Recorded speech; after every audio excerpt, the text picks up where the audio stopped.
Hello बेटा, आज की अपनी क्लास हम शुरू करते हैं। ये क्लास बेहद ज़्यादा इम्पोर्टेंट है क्योंकि सीबीएसई के एग्ज़ाम में इस टॉपिक से कुछ ना कुछ ज़रूर आता है। चलिए, टॉपिक शुरू करने से पहले कुछ बातें कर लेते हैं। अभी तक हमने जीडीपी के बारे में पढ़ा है और जीडीपी जो फुल फॉर्म है वो है आपकी ग्रोस डोमेस्टिक प्रोडक्ट। देखिए, इसकी डेफिनेशन में मैंने आपको एक बात बोली थी। मैंने कहा था बेटा, डेफिनेशंस की अलग से एक वीडियो है, जिसको डेफिनेशंस नहीं पता वो उसको ज़रूर देख ले। डेफिनेशन में मैंने एक बात बोली थी कि it refers to the sum of value of market value, बोल लीजिए कैसे भी आप बोल सकते हैं, market value of all final goods and services. जब मैं ये वर्ड बोल रहा हूँ all final goods and services, इसका मतलब कंट्री में जो भी गुड्स एंड सर्विसेज बन रहे हैं वो सारे इसमें काउंट होते हैं, क्योंकि बाद में हम लोग बोलते हैं produced with in domestic territories. तो इसका मतलब जितनी भी गुड्स बनी हैं वो भी एक साल के अंदर वो सारी की सारी इसमें काउंट होती हैं। अगर अब मैं कहूँ कि 2018 और 19 में हम लोगों ने ₹1 लाख गुड्स बनाई थी, मतलब ये हमारी जीडीपी थी फॉर द ईयर 2018 और 19। ये हमारी जीडीपी है और कुछ नहीं है। अगर मैं अगले साल की बात करूँ 2019 और 2020, और ये सारे आपको पता होगा फाइनेंशियल ईयर 1 अप्रैल से शुरू होता है और 31 मार्च पे एंड होता है, इज इक्वल टू, सपोज कीजिए कि 1,20,000, ये अगले साल की जीडीपी है। अब ये जो चेंज हो रहा है, यहाँ पे इंक्रीज हो रहा है, तो मैं इसको बोलूँगा इंक्रीज इन जीडीपी, कि भाई जीडीपी जो है वो इंक्रीज हो गई है। अब अगर मैं बहुत डायरेक्ट वे में देखूं तो इंक्रीज इन जीडीपी अगर हुआ है, ये क्या इंडिकेट कर रहा है? ये मुझे शो कर रहा है कि गुड्स एंड सर्विसेज ज़्यादा बनी है। गुड्स एंड सर्विसेज का जो प्रोडक्शन हुआ है ये आपका इंक्रीज हुआ है, इंक्रीज हुआ है। तो अगर मैं एक चेन बनाऊं, मैं कहूँगा कि भाई जीडीपी इंक्रीज का मतलब है गुड्स एंड सर्विसेज ज़्यादा बनी है। गुड्स एंड सर्विसेज ज़्यादा बनी है, इसका मतलब लोगों को एम्प्लॉयमेंट ज़्यादा मिली है।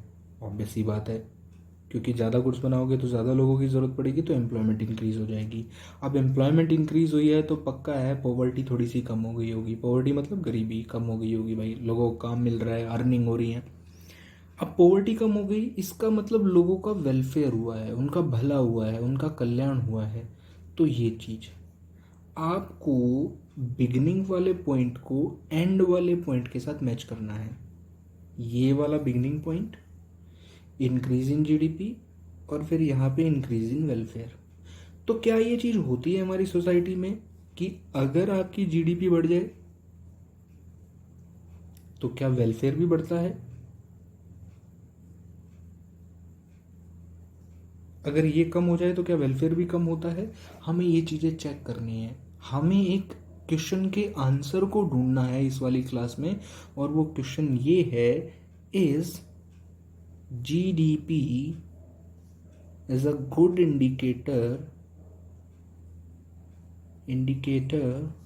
Of social welfare.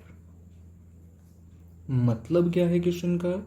आपसे पूछ रहा है ये कि क्या जीडीपी एक अच्छा इंडिकेटर है वेलफेयर का? क्या जीडीपी वेलफेयर को शो करता है कि मोर जीडीपी मीन्स मोर वेलफेयर? तो आप इसका आंसर नो देंगे। अभी आप कहेंगे सर अभी तो ऊपर आपने शो किया है ये सारा अभी आपने बताया, इंक्रीज इन, फिर goods and services, employment, poverty, तो फिर ये कैसे आपने नो क्यों बोल दिया, यस क्यों नहीं बोला? बेटा, इसी चीज़ को समझना है, यही आज का हमारा टॉपिक है। आज का जो हमारा टॉपिक है वो इस क्वेश्चन के आंसर को ढूंढने वाला है। तो इसलिए हमारा जो टॉपिक है वो है जीडीपी एंड वेलफेयर। ये हमारा आज का टॉपिक रहेगा, इसी के बारे में हम डिस्कस करेंगे पूरी क्लास में। कुछ पॉइंट्स ऐसे हैं बेटा जो ये चीज़ शो करते हैं कि GDP is not a good indicator of social welfare, कि जीडीपी सोशल वेलफेयर को इंडिकेट नहीं करता। उसके कुछ रीजंस हैं। रीजन नंबर 1, रीज़न फर्स्ट है डिस्ट्रीब्यूशन ऑफ इनकम। इनकम की बजाय आप जीडीपी भी बोल सकते हैं, फ़र्क नहीं पड़ता। भाई कुछ ऐसा है, हमारा जो सोसाइटी है उसमें गैप क्रिएट हो रखा है कि रिच बहुत ज़्यादा रिच हो रहा है और पुअर बहुत ज़्यादा पुअर हो रहा है, और वो जस्ट बिकॉज जीडीपी के इंक्रीज होने पे ही हो रहा है कि रिच को ज़्यादा बेनिफिट मिल रहा है, वो ज़्यादा इनकम अर्न कर रहा है, पुअर को इनकम नहीं मिल रही, जिसकी वजह से ज़्यादातर जो पोर्शन है जीडीपी का, मतलब उसमें जो गुड्स एंड सर्विसेज बनी है, कार बनी है या कुछ भी बना है, वो ज़्यादातर रिचर सेक्शन कंज्यूम करता है और पुअर सेक्शन उसको बहुत कम कंज्यूम कर पाता है। यानी कि अब मैं ये नहीं कहूँगा कि हमारी कंट्री में 1 लाख गाड़ियाँ बनी हैं तो इसका मतलब 1 लाख घर ऐसे हैं जहाँ पे गाड़ियाँ आ गई हैं। नहीं बेटा, ऐसा नहीं है। एक घर ऐसा भी हो सकता है कि जिसमें 5 गाड़ियाँ हों। कहने को तो आपको लग रहा है कि 1 लाख गाड़ियाँ बनने का मतलब है 1 लाख कार जो हैं वो 1 लाख हाउसेज में हैं, बट ऐसा नहीं है। ये चीज़ ये इंडिकेट नहीं करती। हो सकता है कि इन गाड़ियों के बनने की वजह से रिचर सेक्शन को ज़्यादा इनकम मिली हो और पुअर को कम मिली हो, बिकॉज जो डिस्ट्रीब्यूशन ऑफ इनकम होता है हमारी सोसाइटी में वो अनइक्वल होता है। अनइक्वल यानी कि हमारी सोसाइटी में इनइक्वालिटीज़ देखने को मिलती है, असमानता देखने को मिलती है, जिसकी वजह से बेटा most of the goods are consumed और used by the richer section. यानी कि ज़्यादातर गुड्स रिचर सेक्शन ही यूज़ करता है, पुअर सेक्शन यूज़ नहीं कर पाता। एसी से आप ले सकते हो, अब 1 लाख एसी बने इसका मतलब ये बिल्कुल नहीं है कि 1 लाख हाउसेज में एसी चला गया है, क्योंकि ज़्यादातर एक एक घर में 10-10 एसी हो सकते हैं और बाकी के 10 घर ऐसे हो सकते हैं जिसमें एक भी एसी ना हो। तो ये इंडिकेट नहीं करता। ये पहला पॉइंट है। मैं नेगलेक्ट कर रहा हूँ कि भाई गुड्स एंड सर्विसेज तो बढ़ गई, उससे इनकम भी बढ़ गई, लेकिन किसकी ज़्यादा बढ़ी? रिचर सेक्शन की ज़्यादा बढ़ी और पुअर सेक्शन की कम बढ़ी, जिसकी वजह से गैप क्रिएट हो गया बेटा। और ज़्यादा इनकम रिचर को मिली है तो जो गुड्स बनी है उसमें से most of the goods use भी रिचर सेक्शन करेगा और पुअर सेक्शन बहुत कम गुड्स को यूज़ कर पाएगा। तो ऑब्वियस सी बात है कि गैप क्रिएट हो गया। तो ये हमारा पहला पॉइंट है, डिस्ट्रीब्यूशन ऑफ इनकम और जीडीपी, मतलब गुड्स और सर्विसेज का डिस्ट्रीब्यूशन। सेकेंड पॉइंट, हमारा जो सेकेंड पॉइंट है वो है कॉम्पोजिशन ऑफ आउटपुट। आउटपुट बोलो या जीडीपी बोलो, फर्क नहीं पड़ता। कंपोजिशन ऑफ आउटपुट और composition of GDP both are same. अब इसके मीनिंग को आप समझना कि ये क्या कह रहा है। देखिए, जीडीपी में बहुत सारी गुड्स आ रही हैं। अब जीडीपी में आपका वीट बनना भी आता है, राइस बनना भी आता है, सिगरेट बनना भी आता है, लिकर अल्कोहल बनना भी आता है। अब जीडीपी का मतलब ये थोड़ी कह सकते हो कि आप सारी अच्छी अच्छी गुड्स बनी हैं। भाई कुछ भी बन सकता है, वीट भी इसी में काउंट होगा, राइस भी, सिगरेट्स भी, लिकर भी, और साथ की साथ जो वेपन्स हैं, वेपन्स भी उसी में काउंट होंगे। अगर कोई गन बन रही है, कोई टैंक बन रहा है, वो भी उसी में काउंट होगा। सबको ऐड करते हैं, सॉरी, सबको अगर हम लोग ऐड करते हैं तब जाके हमारा जीडीपी बनता है। अब मानिए कि एक टाइम ऐसा आया, एक ईयर ऐसा आया जिसमें ये गुड्स ज़्यादा बनी और ये कम बनी, जिससे हमारी जीडीपी तो इंक्रीज हो गई, जीडीपी तो हमारी इंक्रीज हो गई, लेकिन क्या वेलफेयर भी इंक्रीज हुआ? क्या वेलफेयर भी इंक्रीज हुआ? तो आप आंसर करेंगे नहीं, वेलफेयर इंक्रीज नहीं हुआ। कोई कंट्री सिगरेट ज़्यादा बना रहा है, शराब ज़्यादा बना रहा है, वेपन ज़्यादा बना रहा है, तो उससे लोगों का भला नहीं होने वाला, कोई भला नहीं होने वाला, उससे तो हार्मफुल इफेक्ट आने वाला है सोसाइटी पे। तो जीडीपी तो बढ़ रही है बिकॉज गुड्स ज़्यादा बन रही हैं। अब क्या गुड्स बन रही हैं, कॉम्पोजिशन क्या है, कौन कौन सी गुड्स बन रही हैं, ये भी डिपेंड करता है कि वेलफेयर पे कैसा असर पड़ेगा। तो ये सेकंड पॉइंट है जो ये अपोज कर रहा है कि GDP is not a good indicator of social welfare. मतलब इंक्रीज इन जीडीपी हुआ, इसका मतलब ये नहीं है कि वेलफेयर भी हर केस में इंक्रीज ही हुआ होगा, ऐसा आप नहीं बोल सकते। आई होप कि आपको 2 पॉइंट समझ आ गए होंगे। हम लोग अब चलते हैं अपने थर्ड पॉइंट की तरफ। हमारा जो थर्ड पॉइंट है वो कहता है नॉन मॉनेटरी एक्सचेंजेस। अब देखिए, सबसे पहले तो एक्सचेंजेस वर्ड को समझिए। एक्सचेंज वर्ड का मतलब होता है सेल एंड परचेज। अब ये पेन मेरे पास है, मैं आपको दे दूं तो इसको मैं एक्सचेंज बोलूंगा। आपको मैंने तो बेच दिया, आपने खरीद लिया, दोनों एक ही टाइम पे होती है दोनों चीज़ें, सेल एंड परचेज। तो ये हो गया एक्सचेंज। लेकिन अगर ये एक्सचेंज मैं किसी और चीज़ के लिए कर रहा हूँ, आप मुझे पेंसिल दे रहे हो, मैं आपको पेन दे रहा हूँ, तो ये नॉन मॉनेटरी एक्सचेंज है। अगर बदले में मैंने पैसे लिए होते ये पेन देते वक्त आपको, तो वो मॉनेटरी एक्सचेंज होता। लेकिन अब हुआ है ये नॉन मॉनेटरी एक्सचेंज। और नॉन मॉनेटरी एक्सचेंज जो होता है वो जीडीपी में काउंट ही नहीं होता। मतलब जीडीपी सिर्फ और सिर्फ मॉनेटरी ट्रांजैक्शंस को काउंट करता है। मतलब जो भी सेल परचेज मनी में होगा उसी चीज को जीडीपी काउंट करेगा, अदरवाइज बाकी चीजों को जीडीपी काउंट ही नहीं करेगा। अब मैंने जब आपको ये पेन दिया और आपसे पेंसिल ली तो मेरा भी वेलफेयर हुआ, आपका भी हुआ, क्योंकि आपको पेन की ज़रूरत थी, मुझे पेंसिल की ज़रूरत थी। लेकिन वो वेलफेयर जीडीपी में काउंट ही नहीं हुआ। अब वो वेलफेयर जीडीपी में काउंट नहीं हुआ तो जीडीपी इंडिकेट कैसे करेगा वेलफेयर? चलिए एक दूसरा एग्जांपल लेते हैं। हमारी मदर हमारे लिए काम करती हैं, काम करती हैं तो कोई पैसे तो नहीं लेती, हमारे लिए खाना भी बनाती हैं। वही अगर रेस्टोरेंट में खाना बनाना होता तो पैसे मिलते, लेकिन जब घर पे है तो वो चीज़ फ्री में हो रही है।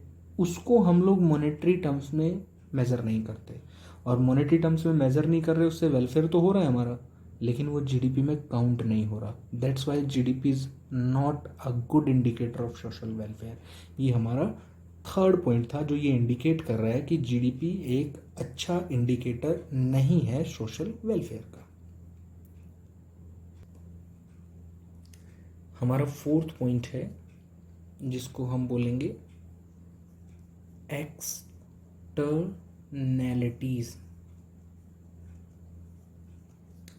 ये काफ़ी इंपॉर्टेंट पॉइंट है, मैं इसको इंपॉर्टेंट मार्क कर रहा हूँ, ये बोर्ड में बहुत ज़्यादा आता है ये पॉइंट। अब इसका मतलब क्या है बेटा? ये वर्ड बना है एक्सटर्नल से। दो वर्ड आप लोग जानते हैं, एक एक्सटर्नल होता है, एक इंटरनल होता है। ये वर्ड बना है एक्सटर्नल से।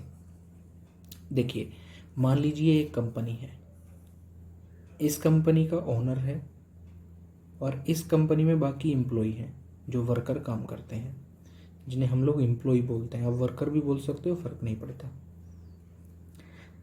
अब आप खुद सोचिए, इस कंपनी के बाहर छोटे छोटे घर बने हुए हैं। अब ये कंपनी वालों के नहीं है, ये तो कोई गांव है यहाँ पे, आप इसको विलेज बोल सकते हो, कोई विलेज यहाँ पे बसा हुआ है। अब ये जो गांव है और ये कंपनी है, इस कंपनी के लिए ये पर्सन और ये पर्सन इंटरनल है, कंपनी के अंदर काम कर रहे हैं, इंटरनल है।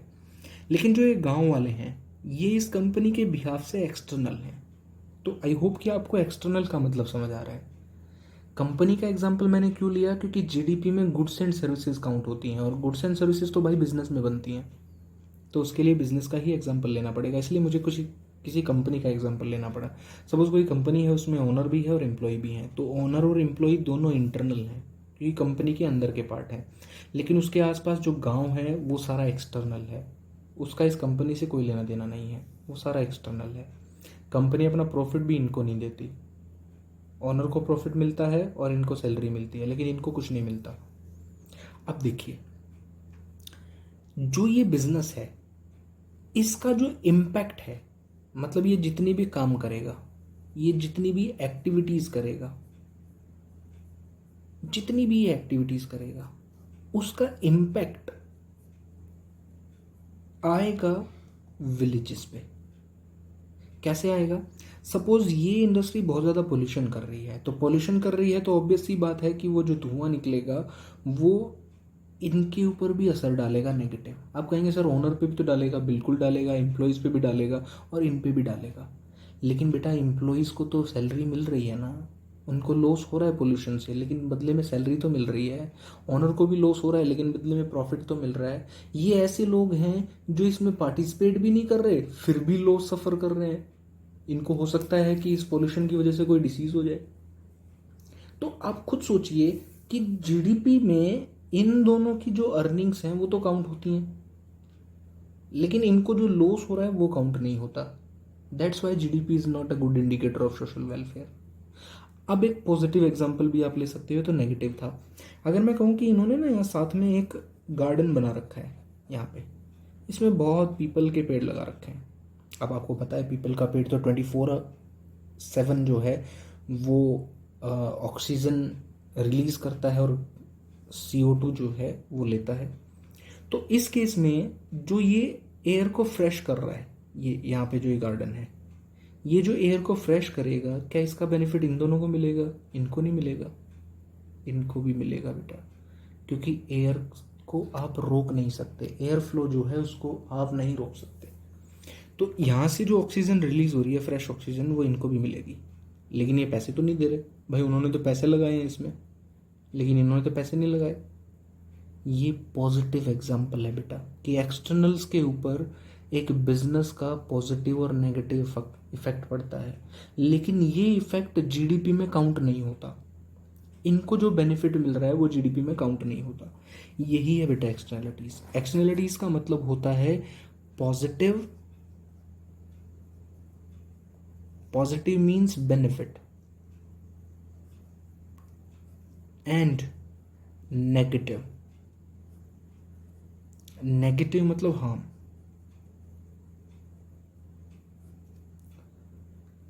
ठीक है, किनको? टू आउटसाइडर्स, क्योंकि एक्सटर्नलिटीज है बेटा आउटसाइडर्स, इनसाइडर्स तो उसमें इन्वॉल्व ही होता है, दैट्स व्हाई हम लोग बोलते हैं outsiders. And without any compensation और चार्ज। कहने का मतलब क्या है, समझना बेटा ध्यान से। मैं पॉजिटिव और नेगेटिव दोनों का एग्जांपल लूंगा। पॉजिटिव एक्सटर्नलिटीज, कोई आपसे पूछ ले कितने टाइप होते हैं, तो 2 टाइप होते हैं भाई। एक पॉजिटिव एक्सटर्नलिटीज होती है, मतलब पॉजिटिव इम्पैक्ट हुआ आउटसाइडर्स पे, और एक होती है नेगेटिव एक्सटर्नलिटीज, मतलब आउटसाइडर पे नेगेटिव असर पड़ा है। ये आता भी है एग्जाम में बहुत बारी। जब मैं ऊपर डेफिनेशन को चेंज करेंगे तो फिर पॉजिटिव के केस में सिर्फ बेनिफिट्स के बारे में बोलेंगे, आउटसाइडर के बारे में। अब मैंने ये कंपनसेशन और विदाउट चार्ज क्यों बोला है, इसका मतलब समझना। मान लीजिए जैसे मैंने कहा कि इन्होंने एक गार्डन लगा रखा है यहाँ पे, तो उससे एयर फ्रेश इनके लिए भी हो रही है, लेकिन क्या इनको पे करना पड़ा?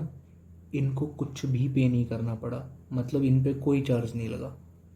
इसलिए मैंने बोला ना कि positive benefits to outsider without any charge, अगर मैं सिर्फ पॉजिटिव की बात करूँ तो। ऐसे ही नेगेटिव, अब जब पोल्यूशन हो रहा है तो भाई इन दोनों को तो पैसे मिल रहे हैं, इसको प्रॉफिट मिल रहा है, इसको सैलरी मिल रही है, लेकिन इनको तो कुछ नहीं मिल रहा। तो वो कह रहा है भाई कि अगर नेगेटिव हार्म हो रहा है to outsider without any compensation, मतलब बदले में उन्हें कोई पैसे नहीं मिल रहे। ये है बेटा आपका एक्सटर्नलिटीज। एक्सटर्नलिटीज के 2 टाइप होते हैं, पॉजिटिव और नेगेटिव। उनके दोनों का एग्जाम्पल आप इसमें गार्डन का एग्जाम्पल ले सकते हैं पॉजिटिव में, और उधर आप पोल्यूशन का एग्जाम्पल ले सकते हैं। आई होप कि आपको ये चीज़ समझ में आ गई होगी। हम अपने नेक्स्ट पॉइंट पे चलते हैं। ये हमारा नेक्स्ट पॉइंट है, 6 पॉइंट इसमें टोटल हैं। अगर नेक्स्ट पॉइंट की हम लोग बात करें बेटा, तो वो है चेंज इन प्राइसेस।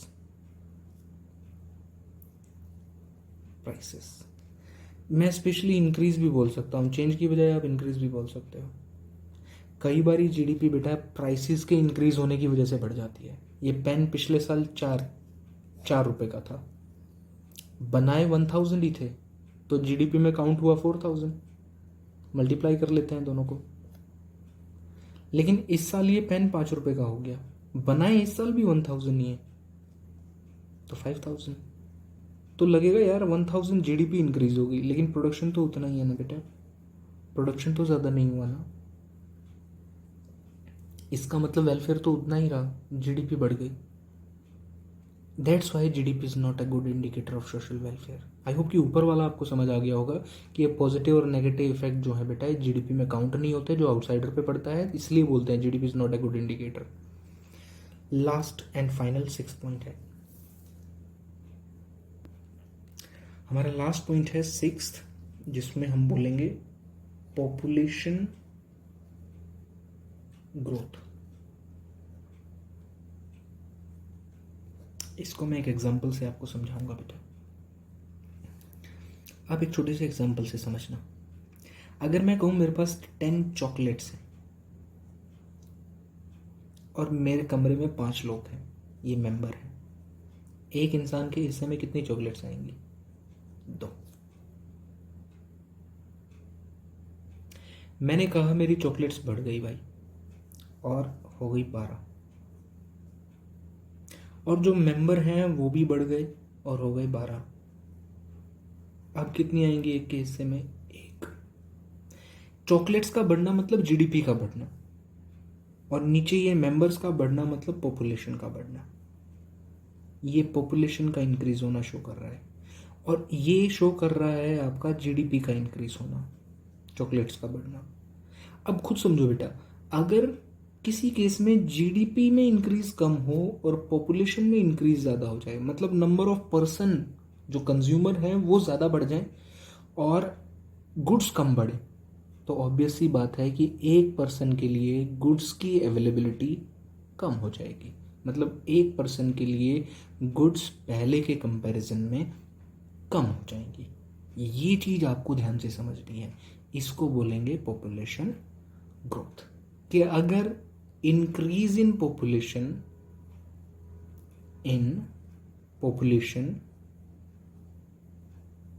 अगर आपका ज़्यादा है इंक्रीज इन जीडीपी, तो ये चीज़ कभी भी शो नहीं करेगी कि वेलफेयर बढ़ेगा। फिर वेलफेयर बढ़ेगा नहीं, कम हो जाएगा। पहले 2 चॉकलेट आ रही थी एक पर्सन के हिस्से में, अब 1 आएगी। इसका मतलब वेलफेयर बढ़ा नहीं है, वेलफेयर कम हो गया है। आई होप कि आपको ये पूरा टॉपिक समझ आ गया होगा। पूरे टॉपिक में हम लोग बस यही डिस्कस कर रहे हैं कि क्या जीडीपी का इंक्रीज होना वेलफेयर को भी इंक्रीज करता है या नहीं। सिर्फ इतनी सी बात है जिसको आपको समझना है। मैं आपको एक बारी बुक में दिखा देता हूँ ये पूरा टॉपिक। ये देखिए अपना टॉपिक, हमारा टॉपिक है जीडीपी एंड वेलफेयर। कह रहा है rise in GDP is considered good and decline is bad. मतलब बढ़ना मतलब ज़्यादा गुड्स का प्रोडक्शन, कम होना मतलब कम। तो कह रहा है बढ़ना मतलब अच्छा, घटना मतलब कम, मतलब बुरा। Remember it is the value of real GDP. मतलब ये चीज़ रियल जीडीपी में होती है क्योंकि उसमें सिर्फ प्राइस का कोई रोल नहीं होता। Not in nominal GDP, but ये नॉमिनल जीडीपी में नहीं होती। Which is taken as index of growth and hence greater wellbeing of the people of the country. तो इसका मतलब रियल जीडीपी को तो आप इंडिकेटर मान सकते हो लेकिन नॉमिनल को नहीं मान सकते। Any rise in GDP means more availability of goods and services. हमारे अकॉर्डिंग तो भाई ज़्यादा जीडीपी का बढ़ना मतलब ज़्यादा गुड्स एंड सर्विसेज लोगों के लिए अवेलेबल हैं, क्योंकि जीडीपी बढ़ना मतलब गुड्स एंड सर्विसेज का प्रोडक्शन बढ़ना। इसका मतलब ज़्यादा गुड्स एंड सर्विसेज है सोसाइटी के पास यूज़ करने के लिए for final use. Economic welfare of the people therefore improves. तो हमें लगता है कि भाई हाँ ज़्यादा गुड्स हैं तो वेलफेयर भी इंक्रीज होगा, बट ये ट्रू नहीं है। कुछ केसेस में ये ट्रू नहीं है। However this may not be true due to the following reasons. और रीजंस में सबसे पहला है डिस्ट्रीब्यूशन इनकम। मैंने कहा था बेटा डिस्ट्रीब्यूशन इनकम मतलब रिचर में और पुअर में गैप क्रिएट हो रहा है। रिचर सेक्शन रिच होता जा रहा है, पुअर सेक्शन पुअर होता जा रहा है। That's why more of the goods are used by richer section. मतलब ज़्यादातर गुड्स जो हैं वो रिचर सेक्शन यूज़ करता है और पुअर सेक्शन के हिस्से में बहुत ही कम गुड्स आती हैं। नेक्स्ट है आपका कॉम्पोजिशन ऑफ आउटपुट। मैंने जीडीपी मतलब खुद बताया था बेटा, लिकर, टोबैको, सिगरेट, अगर आपने ये ज़्यादा बनाई है किसी ईयर में तो जीडीपी तो बढ़ गई, लेकिन बेटा ये तो हार्मफुल है सोसाइटी के लिए, वेलफेयर नहीं बढ़ा। ऐसे ही है बेटा फिर आपका नॉन मॉनेटरी। बहुत सारी चीज़ें आज भी हमारी बार्टर सिस्टम में चलती हैं हमारे कंट्री में, जिससे वेलफेयर इम्प्रूव होता है, लेकिन बेटा वो काउंट नहीं होती क्योंकि सारी की सारी मॉनेटरी टर्म्स ही जीडीपी में काउंट होती हैं। मॉनेटरी जैसे कि एग्जांपल बोल रहे हैं, पहले ऊपर पढ़ लीजिए आप। Many activities in the economy like that of India are not measured in money terms. यानी कि इंडिया में बहुत सारी एक्टिविटीज ऐसी हैं जो मनी टर्म्स में मेजर ही नहीं होती। Goods and services instead of exchanging for money are directly exchanged against each other. मतलब बार्टर सिस्टम चलता है, गुड्स एंड सर्विसेज मनी के लिए एक्सचेंज नहीं होती बल्कि वो आपस में ही एक्सचेंज होती हैं। Such exchange are generally not recorded और counted while estimating national income या कंट्रीज जीडीपी। और ये चीज़ें कभी भी जीडीपी का हिस्सा बन ही नहीं पाती। जैसे फॉर एग्जांपल बता रहा है कि हाउसवाइफ की सर्विसेज हैं, अगर आपने कोई अपना घर में ही गार्डन बना रखा है जहाँ पे आप वेजिटेबल्स ग्रो कर रहे हैं, तो प्रोडक्शन तो हो रहा है, लेकिन भाई उसको आप मेज़र तो नहीं करते कि आपने थोड़े से टमाटर उगा लिए तो आप कहेंगे भाई कितने किलो हुआ, प्राइस नहीं, ऐसा कुछ हम काउंटिंग नहीं करते उसकी। तो ये जीडीपी में भी काउंट नहीं होता। अगर एक टीचर अपने ही बच्चे को पढ़ा रहा है तो वो उससे फीस तो नहीं लेगा, लेकिन काम तो हुआ है, वेलफेयर भी हुआ है, लेकिन वो जीडीपी में काउंट नहीं हो रहा। That's why GDP is not a good indicator of welfare. I hope कि आपको ये चीज़ समझ आ गई हो। नेक्स्ट, ये हमारा सबसे इंपॉर्टेंट पॉइंट है, एक्सटर्नैलिटीज़। तो एक्सटर्नैलिटीज़ में कह रहा है कि रेफर्स टू द बेनिफिट और हार्म विच ए फर्म और an individual causes to another. मतलब ये बेनिफिट भी हो सकता है और हार्म भी हो सकता है जो कि कोई फर्म क्रिएट कर रही है और अदर्स के लिए, but for which they are not paid और पेनलाइज्ड। मतलब इसके लिए, जिनके लिए क्रिएट हो रहा है उसके लिए ना तो वो कुछ पे कर रहे और ना उनको कुछ पैसे मिल रहे। मैंने कहा ना बेटा, ये आउटसाइडर्स हैं, एक्सटर्नलिटीज वर्ड ही एक्सटर्नल से बना है, और ये आउटसाइडर हैं जिनके ऊपर असर तो पड़ रहा है उस एक्टिविटी का, लेकिन उसके लिए ना तो उन्हें पैसे मिल रहे और ना पैसे देने पड़ रहे। जैसे कि कह रहा है दीज में क्रिएट इकोनॉमिक बैड्स, मतलब ये नेगेटिव एक्सटर्नलिटी भी हो सकता है, और जैसे कि एग्जांपल बोल रहा है पॉल्यूशन, ठीक है, और ऐसे ही ये पॉजिटिव भी हो सकता है जिसमें कि वो गार्डन वगैरह के बारे में आपको बताएगा। आप इसको पढ़ लीजिएगा एक बार ही अच्छे से। जैसे ये बोल रहा है बेटा कंस्ट्रक्शन ऑफ फ्लाईओवर, तो वो रिड्यूस कर देगा ट्रांसपोर्टेशन कॉस्ट को, उसमें फ्यूल बचेगा थोड़ा सा आपका, ठीक है, और इसका बेनिफिट सब लेंगे जिन्होंने इसके लिए पे भी नहीं किया है। तो ये चीज़ हो गई आपकी positive externality. Type of externalities पूछ ले तो दो होती हैं, एक पॉजिटिव और नेगेटिव। पॉजिटिव मतलब बेनिफिट और नेगेटिव मतलब हार्म। और ऐसे लोगों को हो रहा है, आउटसाइडर को, जो इसके लिए ना तो पैसे दे रहे और ना उन्हें पैसे मिल रहे। मतलब उन्हें कोई बेनिफिट हो रहा है तो पैसे नहीं दे रहे, और अगर उन्हें कोई हार्म हो रहा है तो उन्हें पैसे मिल नहीं रहे। ऐसे ही लास्ट वाला मैंने आपको बताया पॉपुलेशन ग्रोथ। तो पॉपुलेशन ग्रोथ वही है बेटा, अगर कह रहा है कि if the rate of population growth is greater than the GDP growth, तो per capita availability of goods and services decline कर जाएगी। चॉकलेट के एग्जांपल से मैंने आपको बताया था, नंबर ऑफ पर्सन गुड्स को यूज़ करने वाले ज़्यादा हो गए, गुड्स उतनी नहीं बढ़ी, तो पर पर्सन जो गुड्स की अवेलेबिलिटी है वो डिक्लाइन कर जाएगी। चेंज इन प्राइसेस वाला यहाँ पॉइंट है नहीं, लेकिन आप उसको भी नोट डाउन कर लीजिएगा, इस बुक में नहीं दे रखा, ठीक है, लेकिन वो भी एक पॉइंट बनता है। एक छोटी सी हेडिंग दे रखी है, ग्रीन जीडीपी, जीएनपी। जीडीपी भी बोल सकते हो, जीएनपी भी बोल सकते हो, फ़र्क नहीं पड़ता। ग्रीन मतलब एनवायरनमेंट फ्रेंडली। अगर आप नेचुरल रिसोर्सेज को हार्म, डिप्लीशन किए बगैर, डिग्रेडेशन किए बगैर अगर आप प्रोडक्शन कर पा रहे हो तो उसको हम लोग ग्रीन जीडीपी बोलते हैं। जो एनवायरनमेंट फ्रेंडली जीडीपी मतलब production of goods and services, environment friendly production of goods and services is known as green GDP. तो आई होप कि आपको ये चीज़ समझ आ गई होगी कि ग्रीन जीडीपी क्या होता है। अभी के लिए इस वीडियो में इतना ही। बहुत इंपॉर्टेंट टॉपिक है, मैं फिर बोल रहा हूँ बेटा, और ये टॉपिक आता है एग्जाम में, इसमें से कुछ ना कुछ ज़रूर आता है। कभी ये पॉइंट 4 मार्क्स में आ जाता है, कभी नॉन मॉनेटरी एक्सचेंज वाला आ जाता है, कभी कॉम्पोजिशन ऑफ आउटपुट वाला आ जाता है। मैं क्वेश्चंस भी आपको दिखा देता हूँ कि कैसे आता है। आप क्वेश्चन नंबर 14 देख सकते हैं बेटा, how do the negative externalities affect the welfare of people. तो एक्सटर्नलिटीज का आ गया और वो भी सिर्फ नेगेटिव। तो बेटा ये वेलफेयर को डिक्लाइन कर देती हैं, लेकिन ये जीडीपी में काउंट नहीं होता। That's why GDP is not an good indicator of social welfare. Example पूछ रहा है तो पॉल्यूशन का एग्जाम्पल दे दीजिएगा। Next, suppose a ban is imposed on consumption of liquor in the country, examine its effect on gross domestic product and welfare. तो कह रहा है भाई गवर्नमेंट ने बैन लगा दिया शराब पे, तो इसका बताइए जीडीपी पे क्या असर पड़ेगा और वेलफेयर पे क्या असर पड़ेगा। तो भाई बैन लगा दिया तो शराब बननी बंद हो जाएगी, तो प्रोडक्शन कम हो जाएगा, तो जीडीपी की वैल्यू कम हो जाएगी। ये तो इफेक्ट हो गया जीडीपी पे। और वेलफेयर बढ़ जाएगा क्योंकि लोग पी के सड़कों पे नहीं गिरेंगे, घर पे आएंगे, खुशी खुशी रहेंगे, डोमेस्टिक वायलेंस नहीं होगा, तो वेलफेयर तो होगा लोगों का। आई होप कि आपको ये समझ आ रहा है बेटा। देखो ये सारे बोर्ड के आए हुए क्वेश्चन हैं, ऐसे ही क्वेश्चन आता है एग्जाम में, और ये सारे 4 मार्क्स के क्वेश्चन हैं। इससे ऊपर वाला देख लीजिए, 2016 कंपार्टमेंट में आया है, what is the real GDP ये डेफिनेशन मैंने लास्ट क्लास में आपको कराई थी। State 3 limitation of GDP as an index of economic welfare, मतलब कोई भी 3 पॉइंट आपको बताने हैं कि GDP as a index of economic welfare. एक वर्ड जोड़ दिया इकोनॉमिक, उससे फ़र्क नहीं पड़ता, वेलफेयर को कैच कीजिए। तो हमें इसमें बताना है 3 पॉइंट, कोई भी 3 बता दीजिए, कंपोजिशन, एक्सटर्नलिटीज, पॉपुलेशन ग्रोथ वगैरह वगैरह। क्वेश्चन नंबर 8 आप देख सकते हैं, व्हाट आर एक्सटर्नलिटीज। बेटा बहुत मैंने बोला था ये पॉइंट बहुत ज़्यादा इंपॉर्टेंट है, एक्सटर्नलिटीज बहुत ज़्यादा आता है। Give an example of positive externalities, what is its impact on welfare of the people. तो इसका वेलफेयर ऑफ द पीपल पे क्या असर पड़ता है, इसके बारे में भी ये आपसे पूछ रहा है। तो इसके बारे में भी आप बता दीजिए कि ये क्या है। तो एक्सटर्नलिटीज पॉजिटिव है, बेनिफिट होता है, वेलफेयर बढ़ता है, लेकिन जीडीपी में काउंट नहीं होता। तो ये कुछ क्वेश्चन हैं, ऊपर वाले क्वेश्चन भी आप देख सकते हैं। क्वेश्चन नंबर 5 देख लीजिए।